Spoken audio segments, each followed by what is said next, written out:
Times they are a-changin', and with them so are some of these long-standing superheroes' looks. Welcome back, Nerd Squad. Join me as we count down even more superheroes that you will not recognize anymore on this part 2. Let's get into it. Number 10. Bishop. As some of you pointed out in the comments on the part 1 of this list, a lot of 90s characters, especially 90s X-Men, have completely different looks in the modern day when compared with their 90s appearances. Lucas Bishop is definitely one such character. Although he still has his M tattoo over his eye and a few details in his costume that pay homage to his original look, Bishop has definitely seen some changes, some of which might be so great that fans may not at first recognize him.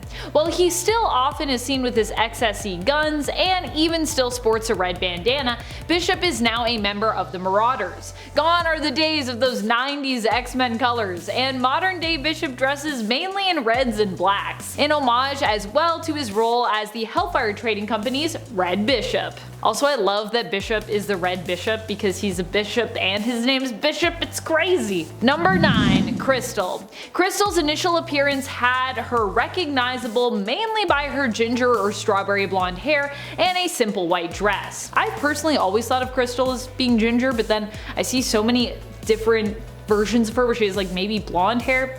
So I don't know, but I've always thought of her as a ginger. She is known for being the younger sister of Medusa, who is the Inhuman Queen and true love of Black Bolt. Crystal has had a few different looks, but generally she has longer ginger hair and is either in a yellow suit or a Fantastic Four suit when she was, on that team. She has been known for dating Johnny Storm, the Human Torch, was once married to Quicksilver and had a daughter with him, and she was even for a time married to Ronan the Accuser.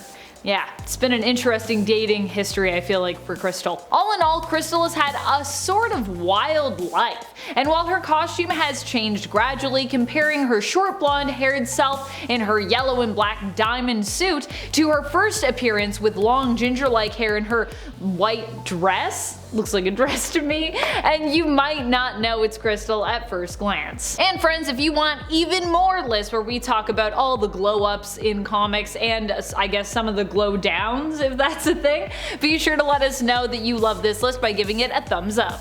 Number 8. Pyro. Pyro might be sporting a very similar suit when it comes to how he looked in his first appearance, but he also now has a skull tattoo. A full face skull tattoo. And honestly, I have come to love it. Not only that, but this version of Pyro was also originally known as a villain, and like many on the island nation of Krakoa, has been given a new lease on life where he no longer needs to be a villain. Instead, recently, Pyro has exclusively acted as a hero, fighting alongside his shipmates and teammates, the Marauders. During his time with the Marauders team, St. John Allardyce ended up taking refuge with his fellow teammates in a tattoo parlor. A few of them decided to get tats while they were there, Pyro included. He decided to get a full face tattoo, getting a black skull tattooed over top his face. And I gotta say, it's just been growing on me more and more every time I read Marauders.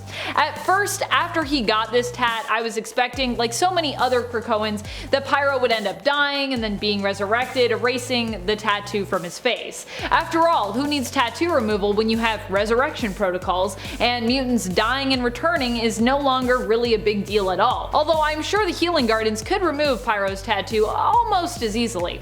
Still, he hasn't gotten it removed or died and been brought back without it yet, so while you might wonder who that is with the skull face tattoo, it seems that it's becoming part of Pyro's modern day look quite seamlessly. So maybe in 10 years from now we'll be like, oh yeah, it's Pyro because the skull face tattoo. Maybe he'll still have it. Number 7. Flash Thompson, or as he's currently known, Agent Anti-Venom. Still, it's pretty wild to think that Flash Thompson, aka Eugene Thompson, started out as Peter Parker's bully back in the day. Flash has come a long way from being an antagonist to a friend of Peter's to a full-on war hero and later superhero. He's battled alcoholism, became an amputee, and even traveled into space where he fought alongside the Guardians of the Galaxy. galaxy. If you only knew Flash from his first appearance, or vice versa, you only knew him from modern day comics, you'd probably be shocked to see just how different the character is, how far he has come, and how much he has grown and evolved. He even became such a popular character among fans that he got to join the Resurrection Club,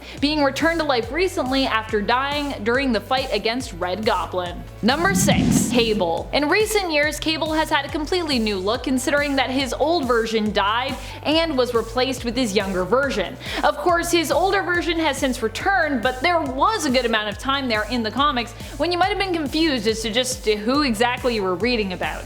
Is Kid Cable meant to be Nathan's son, you might have thought, or is he some like de-aged version of Nathan Summers? Well, the latter is the correct assumption if you made it. Young Cable actually hunted his older self down, in essence completing his time loop.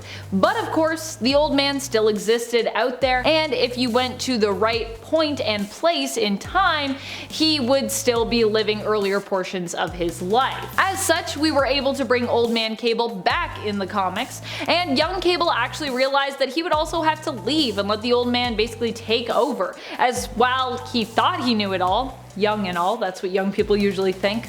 They think they know it all. It turns out he still has lots to learn. Honestly though, I love both versions of Cable, and I wish that old Cable could team up with his younger self on more occasions. I want like a Kid Cable and Old Man Cable team up comic.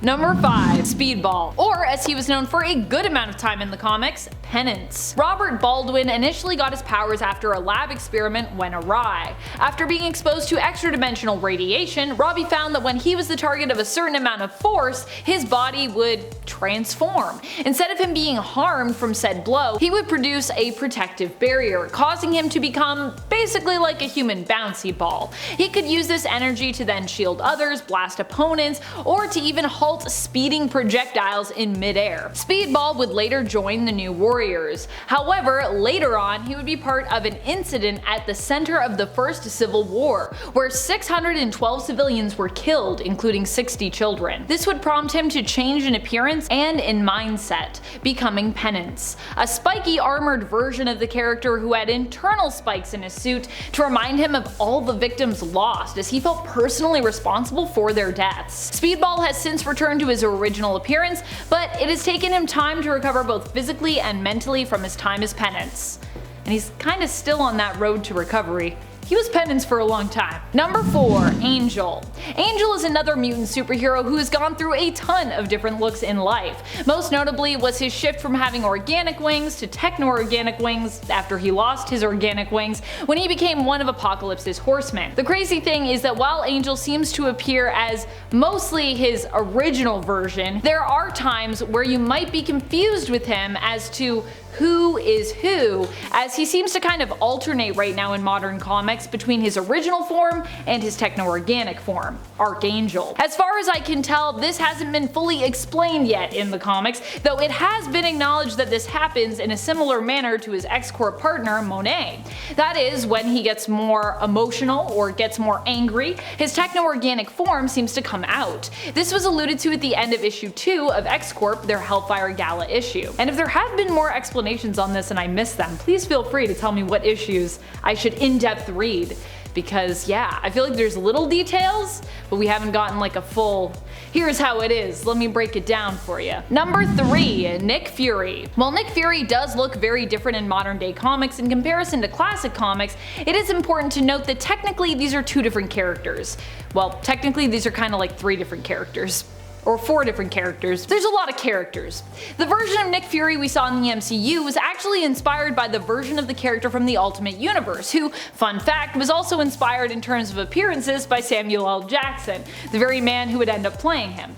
In fact, a lot of the MCU characterization and even stories are inspired by the Ultimate Universe, the alternate reality of 1610, and the stories that went on there. The original Nick Fury of Earth 616 was actually a white man, but he would inevitably be replaced replaced by a 1610 inspired alternate Fury after the original Nick Fury of 616 ended up kind of being transformed into a Watcher. The 1610 version of Fury and Samuel L. Jackson's take on the character would then be adapted for Earth 616, the main comic book continuity, and that's how we would get Nick Fury Jr., who is the son of the original Nick Fury from the comics and looks a lot like Jackson's 1610 inspired version from the MCU. See what I mean? There's lots of Nick Furies. People are like, Nick Fury changed, and I'm like, Nick Fury didn't change. There's just a lot of characters that came together. Number 2, Beast. Beast is one character that has gone through a massive amount of change since we first met Hank McCoy, the lovable vocabularian, scientist, and the X-Men's most bouncy team member, Beast. Back then, Hank was just a relatively large man with enormous feet and enormous hands, but his mutation continued to progress long after that first appearance, changing when he ended up forced to take a serum that he had created based around the hormone that causes mutation. As such, he mutated even farther, which became permanent after he didn't take the antidote quickly enough to thereafter revert the effects. This meant that Hank was now permanently even more muscular, agile, and now completely covered head to toe in gray fur. From there, his fur would become more blue, and over the years his appearance has become borderline lion-like or even kind of cat-like at times. Number 1, Star-Lord. Considering how much Peter Quill has changed with each era of comics, it could be hard for fans to recognize him in modern day. Once again, his appearance and power levels have changed so much. In his initial appearance compared to his modern look, he's basically unrecognizable. And if we go even farther back to the Peter Jason Quill of the 1970s, the Star-Lord of Earth 791 now, he is completely different. It should be noted though that shortly after the main continuity version was introduced in Thanos issue number 8, which came out in 2004, he was shortly after pretty radically changed when he appeared a few years later in Annihilation Conquest from 2007 to 2008, which is pretty much the version of Quill roughly that we have today. Although even then, he's still changed quite a bit. Quill more recently in the comics returned from Marinus, an extra-dimensional world where he lived unaging with his friends, partners, and his lovers, Mors and Aradia, for hundreds of years. He came back even more powerful than before he had left, and ended up joining forces once more with the Guardians of the Galaxy to defend the cosmos against the return of the Dark Olympians. Which changes are you in love with when it comes to characters, appearances, or their alignments? And which, if any, are you not really feeling? Let us know in the comments below. This has been Top 10 Nerd, and I'm your host Amanda McKnight. Till next time, you stay nerdy, YouTube.